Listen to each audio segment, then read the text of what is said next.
समय चलो आपको अभी नहीं समझ आ रहा तो समय बताएगा, ठीक है। और फिर देखो क्या होता है ना, मैं जब ये बात बोलता हूँ ना कई बच्चे बुरा मान जाते हैं, ठीक है। उनको ये लगता है कि यार पता नहीं सर ने ऐसे क्यों बोल दिया हमें, क्योंकि भाई तेरी हरकतें ऐसी है, तेरे को नहीं बोलूंगा तो किसको बोलूंगा, जो अच्छे से कर रहा है यार उसको बोलूंगा कि तू घटिया इंसान है। जो जैसी हरकत करेगा बेटा वैसी रिजल्ट पाएगा एट द एंड।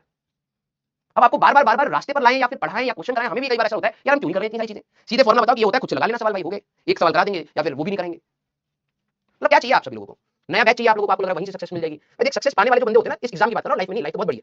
इस एग्जाम में अगर आपको सही में क्रैक करना है ना एग्जाम, तो ये एग्जाम आपसे बहुत सारी चीजें डिमांड करता है। अगर आपके अंदर औकात ही नहीं है, कैपेसिटी ही नहीं है कि आप उस लेवल की मेहनत कर पाओ, तो आप हमेशा स्पेक्टेटर ही बने रहोगे। और मैं आपको पहले बता रहा हूँ 40,000 रैंक के बाद अगर आपकी आई तो it's equal to 10 lakh rank.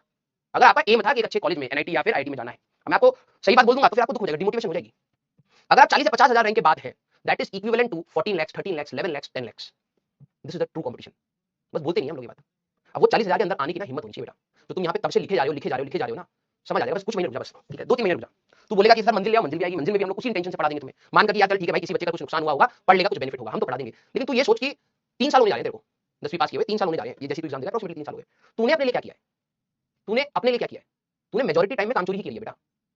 इसमें से कई सारे बच्चे होंगे जो सीरियस होंगे, वो निकल जाएंगे, फिर तुम ना अगले साल फिर ना ऐसे ही बच्चे होते हैं जो टॉपर्स को भी गिराने लगते हैं, क्योंकि उनसे ना किसी की भी सक्सेस देखी नहीं जाती, किसी की भी हैप्पीनेस नहीं देखी जाती। आप में से कई ऐसे बच्चे होते हैं जो कोई भी टॉपर भले वो कैटेगरी रैंक का भी क्यों ना हो, अपनी मेहनत से गया तो वहां पर तुम्हें उसमें भी जलन दिखती है कि अच्छा कैटेगरी थी ना इसीलिए आ गया। भाई तेरे में औकात है तो तू अपनी कैटेगरी में कर लेना भाई, तू पहले प्रूव कर अपने आप को, फिर तो ये बात बोलना कि ये जस्टिस था या नहीं था।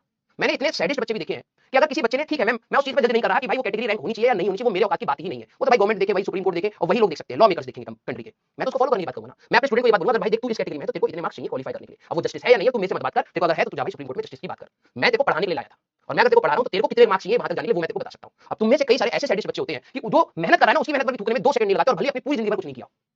भाई अगर तुम्हें सही में सिलेक्शन चाहिए, ठीक है, तो आपको ढंग से मेहनत करनी पड़ेगी। अब इसमें अब आप, मेरे को पता है, मैं अब ये मैंने ये कैटेगरी वाली बात बोली है ना, इसमें बहुत बड़े-बड़े ज्ञानी आ जाएंगे अचानक से। हाँ, इनको तो ये होता है, आप क्या दर्द समझोगे हमारा? बेटा मैं भी जनरल कैटेगरी से एग्जाम दिया ना, मैंने भी फोड़ा है ना। हाँ, मेरे को ज्यादा मार्क्स चाहिए थे तो मैंने ज्यादा मेहनत करी, ये मेरी प्रैक्टिकलिटी थी। अब तू ज्ञानी बन के वहां पर बैठ और कमेंट कर और मेरे को गरियाना हो, फ्री टू डू दैट। लेकिन सीधी सी बात ये है, जब तेरा सिलेक्शन होगा तो वो उसी रास्ते से होगा कि तू कितना पढ़ रहा है और तेरे को कितने मार्क्स चाहिए थे, तो तू उस लेवल पर मेहनत जाके कर रहा है या नहीं कर रहा है। मैं तेरे जैसे रोंगड़ू बच्चों में से नहीं हूं कि अगर मान लो कि भाई मेरे को 200 या 250 मार्क्स पर मेरा सिलेक्शन है तो मैं पहले रोऊं कि भाई मेरे लिए तो 250 हो गया। मैं वैसा बंदा हूं नहीं, मेरे लिए 250 होगा तो मैं 250 अचीव कर दूंगा। समझ रहे हैं?